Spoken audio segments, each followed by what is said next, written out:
I wanted to point out this tooth. It's pretty fascinating because this is a fake model. Obviously, I took the gingiva off. The bone underneath is pink, but I want to point out the lingual of this molar.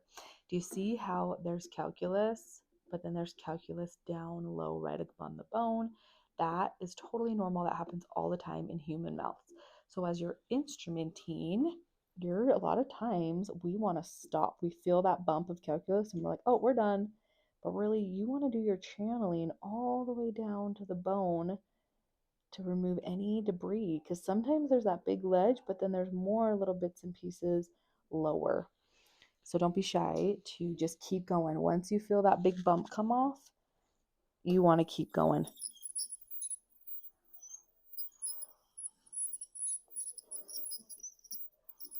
Channel down, and I'm going to keep going to get that deposit off. And then I'm going to channel back up that same spot. Then I'm going to go a millimeter over and go down and back up.